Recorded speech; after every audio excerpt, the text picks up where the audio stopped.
അപ്പോൾ ഇതുവരെ നമ്മൾ ഫോമുലേഷൻ, റെഗുലേഷൻസ്, ടെസ്റ്റിംഗ് തുടങ്ങിയ കരിയർ ഓപ്ഷൻസ് കണ്ടു. ഇനി ഞാൻ പറയാൻ പോകുന്നത് കുറച്ചും കൂടെ വ്യത്യസ്തമായിട്ടുള്ള ഓപ്പർച്യൂണിറ്റീസ് ആണ്. അവയിൽ ചിലത് പറയുകയാണെങ്കിൽ ഫുൾ ടൈം ബിസിനസ് ആവാം, പാർട്ട് ടൈം ആവാം, ചിലത് സൈഡ് ഇൻകം ഒക്കെ കൊടുക്കുന്നതാവാം. ഓക്കെ, അപ്പോൾ എക്സ്പീരിയൻസ് കൂടുമ്പോൾ ഇതൊക്കെ കുറച്ചും കൂടെ വലിയ ഓപ്പർച്യൂണിറ്റീസ് ആയിട്ട് മാറുകയും ചെയ്യും. സോ 9ാമത്തെ ഒരു ഓപ്പർച്യൂണിറ്റിയാണ് ഇൻഗ്രീഡിയൻറ്റ് ഡിസ്ട്രിബ്യൂട്ടർ എന്ന് പറയുന്നത്. കോസ്മെറ്റിക് ഇൻഡസ്ട്രി എന്ന് പറയുന്നത് പ്രൊഡക്ട്സ് മാത്രമല്ല, പ്രൊഡക്ട്സ് ഉണ്ടാക്കാനായിട്ട് ആയിരക്കണക്കിന് ഇൻഗ്രീഡിയൻസ് വേണം. Oils, butters, waxes, emulsifiers, surfactants, preservatives, active ingredients, essential oils ഞാൻ പറഞ്ഞു തോന്നുന്നു. ഓക്കെ, ഇതൊക്കെ മാനുഫാക്ചേഴ്സിൽ നിന്ന് വാങ്ങിയിട്ടാണ് ബ്രാൻഡ്സ് പ്രോഡക്ട്സൊക്കെ ഡെവലപ്പ് ചെയ്യുന്നത്. ഓക്കെ, അപ്പോൾ അതുകൊണ്ട് തന്നെ റോ മെറ്റീരിയൽസിൻ്റെ ഡിസ്ട്രിബ്യൂഷൻ എന്ന് പറയുന്നത് ഒരു വലിയ ബിസിനസ് ഓപ്പർച്യൂണിറ്റിയാണ്. ഓക്കെ, ഉദാഹരണത്തിന് പറയുകയാണെങ്കിൽ നമ്മൾ ചെറിയ സ്കിൻ കെയർ ബ്രാൻഡ്സിന് ചെറിയ ക്വാണ്ടിറ്റീസിൽ ഉള്ള ഇൻഗ്രീഡിയൻസ് വേണമെങ്കിൽ സപ്ലൈ ചെയ്യാം, അല്ലെങ്കിൽ ഇമ്പോർട്ടഡ് ആയിട്ടുള്ള കോസ്മെറ്റിക് ഇൻഗ്രീഡിയൻസ് ഇന്ത്യയിലേക്ക് ഡിസ്ട്രിബ്യൂട്ട് ചെയ്യാം. കോസ്മെറ്റിക് സയൻസ് ബാക്ക്ഗ്രൗണ്ട് ഉണ്ടെങ്കിൽ നമുക്ക് ഇൻഗ്രീഡിയൻറ്റ് സെലക്ഷൻ എന്ന് പറയുന്ന കാര്യം മനസ്സിലാക്കാനായിട്ട് പറ്റും. അപ്പം കസ്റ്റമേഴ്സിന് ഗൈഡ് ചെയ്യാനായിട്ടും എളുപ്പമായിരിക്കും. ഓക്കെ, അപ്പോൾ നമ്മൾ 10ാമത്തെ ഒരു ഓപ്പർച്യൂണിറ്റിയാണ് പറയുന്നത്, പാക്കേജിങ് കൺസൾട്ടൻ്റ് എന്ന് പറയുന്നത്.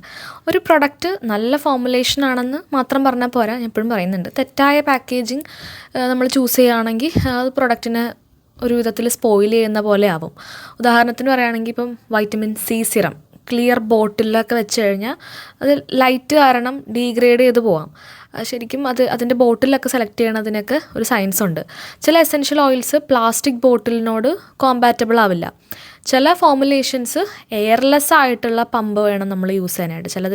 ചിലത് നമുക്ക് ട്യൂബായിരിക്കും നല്ലത്. ഓക്കെ, അപ്പോൾ പാക്കേജിങ് കൺസൾട്ടൻറ്റിൻ്റെ ജോലി എന്ന് പറയുന്നത് ഡിസൈൻ നോക്കുക മാത്രമല്ല, പ്രൊഡക്റ്റിന് സയൻറ്റിഫിക്കലി സ്യൂട്ടബിൾ ആയിട്ടുള്ള പാക്കേജിങ് റെക്കമെൻഡ് ചെയ്യുന്നതാണ്. ഓക്കെ, സോ സസ്റ്റൈനബിലിറ്റി, റീസൈക്ലബിലിറ്റി, കോമ്പാറ്റബിലിറ്റി, ഇങ്ങനെയുള്ള കാര്യങ്ങളൊക്കെ ഇന്നത്തെ ഇൻഡസ്ട്രിയിൽ വളരെ ഇമ്പോർട്ടൻ്റ് ആണ്. ഓക്കെ, അപ്പോൾ ഇതൊക്കെ ശ്രദ്ധിച്ചിട്ടുള്ള സംഭവമാണ് ഇപ്പോൾ പറഞ്ഞത്.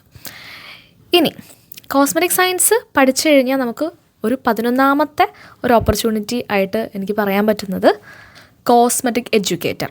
കോസ്മെറ്റിക് സയൻസ് പഠിച്ചു കഴിഞ്ഞാൽ കമ്പനിയിൽ ജോലി ചെയ്യുക മാത്രമല്ല, നിങ്ങളുടെ നോളജൊക്കെ മറ്റുള്ളവർക്ക് പഠിപ്പിച്ചും കരിയറൊക്കെ ബിൽഡ് ചെയ്യാനായിട്ട് സാധിക്കും.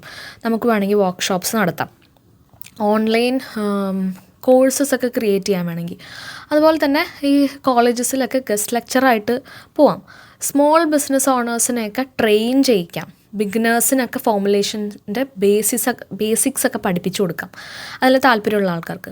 അപ്പോൾ ഇന്ന് നോളജ് ഷെയർ ചെയ്യുന്നതും ഒരു പ്രൊഫഷനായിട്ട് മാറിക്കൊണ്ടിരിക്കുകയാണ് അല്ലേ. ഇപ്പോൾ ടീച്ചിങ് നിങ്ങൾക്ക് ഇഷ്ടമുള്ളൊരു കാര്യമാണെങ്കിൽ അത് വളരെ അധികം ഉപകാരപ്പെടുന്നൊരു ഓപ്പർച്യൂണിറ്റി ആയിട്ട് മാറുകയാണ് അവിടെ ചെയ്യുന്നത്. ഓക്കെ, അതാണ് കോസ്മെറ്റിക് എഡ്യൂക്കേറ്റർ. ഇനി 12ാമത്തെ ഒരു ഓപ്പർച്യൂണിറ്റി പറയുകയാണെങ്കിൽ കോസ്മെറ്റിക് സയൻസ് കോണ്ടൻറ്റ് ക്രിയേറ്റർ എന്ന് പറയുന്നത്. അപ്പോൾ ഇതാണ് ഞാനിപ്പോൾ ചെയ്യാൻ ശ്രമിക്കുന്ന ഒരു കാര്യം. ബ്യൂട്ടി ഇൻഫ്ലുവൻസർ ആവുന്നതും കോസ്മെറ്റിക് സയൻസ് ക്രിയേറ്റർ ആവുന്നതും രണ്ടാണ്. ഞാനൊരു ബ്യൂട്ടി ഇൻഫ്ലുവൻസർ അല്ല, ഒരു പ്രൊഡക്റ്റ് ഒന്നും റിവ്യൂ ചെയ്യുന്ന ഒരാൾ അങ്ങനെയല്ല.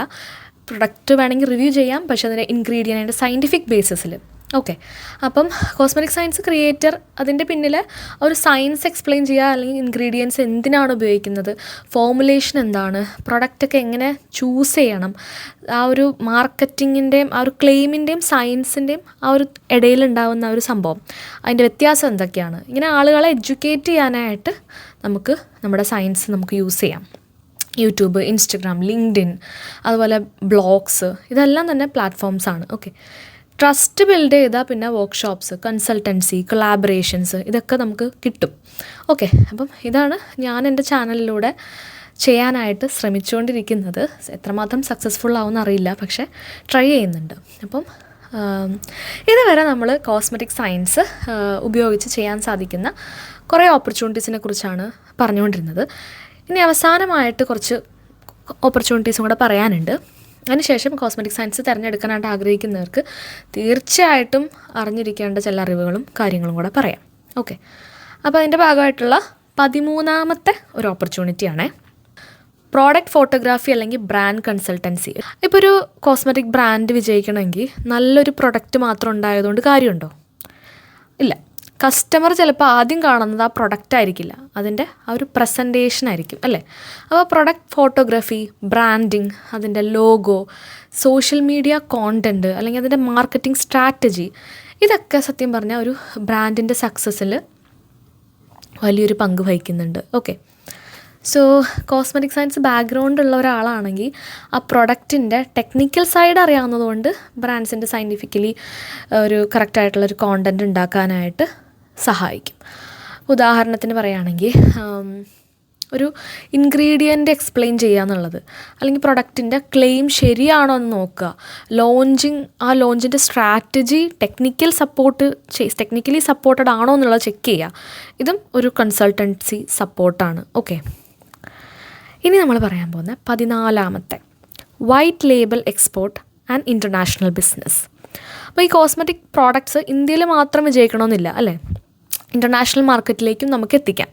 ഇന്ത്യയിൽ ഡെവലപ്പ് ചെയ്ത products UK, Europe, middle east, Asia തുടങ്ങിയ രാജ്യങ്ങളിലേക്കൊക്കെ നമുക്ക് എക്സ്പോർട്ട് ചെയ്യാനായിട്ട് പറ്റും അല്ലേ. പക്ഷേ ഓരോ രാജ്യത്തിനും സ്വന്തമായിട്ടുള്ള റെഗുലേഷൻസ് ഉണ്ട്. ഇപ്പോൾ ഇന്ത്യയിലെ റെഗുലേഷൻസ് അല്ല അതല്ല UK അല്ലേ. അതിൻ്റെ ഡോക്യുമെൻറ്റേഷൻ, പ്രോഡക്റ്റ് രജിസ്ട്രേഷൻ, അല്ലെങ്കിൽ അതിൻ്റെ ഇൻഗ്രീഡിയൻസിൻ്റെ കംപ്ലയൻസ്, ലേബലിംഗ്, ഇതെല്ലാം മനസ്സിലാക്കിയിട്ടുണ്ടെങ്കിൽ ഇൻ്റർനാഷണൽ ബിസിനസ്സിനും ഓപ്പർച്യൂണിറ്റീസ് ഉണ്ട്. നമുക്ക് ഇന്ത്യയിൽ മാത്രമായിട്ട് ഒതുക്കണ്ട, പുറത്തേക്ക് നമ്മുടെ ബിസിനസ് നമുക്ക് വ്യാപിപ്പിക്കാം. അപ്പോൾ ഇത് കുറച്ച് അഡ്വാൻസ്ഡ് ആയിട്ടുള്ള മേഖലയാണെങ്കിലും ഫ്യൂച്ചറിൽ എക്സ്പ്ലോർ ചെയ്യാൻ പറ്റുന്ന ഒരു നല്ല ഓപ്ഷനാണ്. നിങ്ങൾ സ്റ്റാർട്ടപ്പായിട്ട് ചെറിയ കാര്യമായിട്ട് തുടങ്ങിയാൽ നമുക്കതിനെ ഭാവിയിൽ അതിനെ സ്കെയിലപ്പ് ചെയ്യുമ്പോൾ കുറച്ചും കൂടെ അടിപൊളിയാക്കാൻ പറ്റും. ഓക്കെ, ഇപ്പോൾ ഇനി പേഴ്സണലായിട്ട് പറയാൻ വേണ്ടിയിട്ട് കുറച്ച് കാര്യങ്ങൾ ഉണ്ട്. അതായത് കോസ്മെറ്റിക് സയൻസ് എന്ന് പറയുന്നത് നമുക്ക് മേക്കപ്പ് മാത്രമല്ല, മേക്കപ്പിനെ കുറിച്ച് അല്ലെങ്കിൽ മേക്കപ്പ് പ്രൊഡക്ട്സിനെ കുറിച്ച് പഠിപ്പിക്കുന്ന ഒരു കോഴ്സല്ല. കെമിസ്ട്രി ഉണ്ട്, ബയോളജി ഉണ്ട്, സ്കിൻ സയൻസ് ഉണ്ട്, ഫോമുലേഷൻ, റെഗുലേഷൻസ്, റിസർച്ച് പേപ്പേഴ്സ് നമ്മൾ വായിക്കണം, ലാബ് വർക്ക് ഉണ്ട്, ടെസ്റ്റിംഗ് ഉണ്ട്. കണ്ടിന്യൂസ് ആയിട്ടുള്ളൊരു ലേണിംഗ് ആവശ്യമുള്ളൊരു മേഖലയാണിത്. അതുകൊണ്ട് തന്നെ സയൻസിൽ ജെന്യുവനായിട്ടുള്ളൊരു ഇൻട്രസ്റ്റ് ഉണ്ടെങ്കിൽ മാത്രമാണ് ഈ ഒരു ഫീൽഡിൽ നിങ്ങൾക്ക് കൂടുതൽ എൻജോയ് ചെയ്യാനായിട്ട് പറ്റുള്ളൂ. കുറേ പേര് എനിക്കിങ്ങനെ മെസ്സേജ് അയക്കുന്നുണ്ട്, എനിക്ക് കെമിസ്ട്രി ബാക്ക്ഗ്രൗണ്ട് ഇല്ല, പക്ഷേ ഞാൻ ഇത് ചെയ്താൽ ശരിയാവോ. നിങ്ങൾക്ക് ഇൻട്രസ്റ്റ് ഉണ്ടെങ്കിൽ നിങ്ങൾക്ക് കെമിസ്ട്രി ഇഷ്ടമാണ്, കെമിസ്ട്രി മാത്രം, ഇപ്പോൾ കെമിസ്ട്രി ഇല്ലയെന്നുണ്ടെങ്കിലും കുഴപ്പമില്ല, ബാക്കിയുള്ളതിനൊക്കെ ഏതെങ്കിലും ഒരു സയൻസ് ഫീൽഡ് ആയാലും മതി. പക്ഷേ നിങ്ങൾക്ക് ഇൻട്രസ്റ്റ് ഉണ്ടാവണം, അല്ലാതെ കാര്യമില്ല. ഒരു ഡിഗ്രി മാത്രം ജീവിതം മാറ്റുമൊന്നുമില്ല. പക്ഷേ ആ ഡിഗ്രി ഉപയോഗിച്ചിട്ട് നിങ്ങൾ എന്താണ് ചെയ്യുന്നതെന്നുള്ളത് ആയിരിക്കും നിങ്ങളുടെ കരിയറിനെ തീരുമാനിക്കുന്നത്. ഓക്കെ, ഇപ്പോൾ കോസ്മെറ്റിക് സയൻസ് നിങ്ങളെ ഫോമുലേറ്റർ ആക്കാം, റിസർച്ചർ ആക്കാം, ഒരു എൻ്റർപ്രണർ ആക്കാം, ഒരു എഡ്യൂക്കേറ്റർ ആക്കാം, ഒരു കൺസൾട്ടൻ്റ് ആക്കാം, കോണ്ടൻറ്റ് ക്രിയേറ്റർ ആക്കാം. പക്ഷേ അതിന് എല്ലാം വേണ്ടത് ഒരു ക്യൂരിയോസിറ്റി എന്ന് പറയുന്നൊരു കാര്യമാണ്. അപ്പം അതുപോലെ തന്നെ എക്സ്പീരിയൻസ് നേടാനുള്ളൊരു ഇൻട്രസ്റ്റും കൂടെ നമുക്ക് വേണം. ഓക്കെ, അപ്പം ഈ വീഡിയോ എല്ലാവർക്കും അല്ല, കോസ്മെറ്റിക് സയൻസുമായിട്ട് ബന്ധപ്പെട്ട് കരിയർ ഓപ്പർച്യൂണിറ്റീസ് അന്വേഷിക്കുന്നവർ അവർക്ക് ഇത് ഉപകാരപ്പെട്ടു എന്ന് ഞാൻ വിചാരിക്കുന്നു. കൂടുതൽ എന്തെങ്കിലും ഡൗട്ട്സും കാര്യങ്ങളൊക്കെ ഉണ്ടെങ്കിൽ എനിക്ക് കമൻറ്റ് ചെയ്ത് ചോദിക്കാവുന്നതാണ്. ഞാൻ എനിക്ക് പറ്റാവുന്ന രീതിയിൽ റിപ്ലൈ തരും, വീഡിയോസായിട്ടും ചെയ്യാം. Okay, thank you so much for watching the lab bye Shyamili.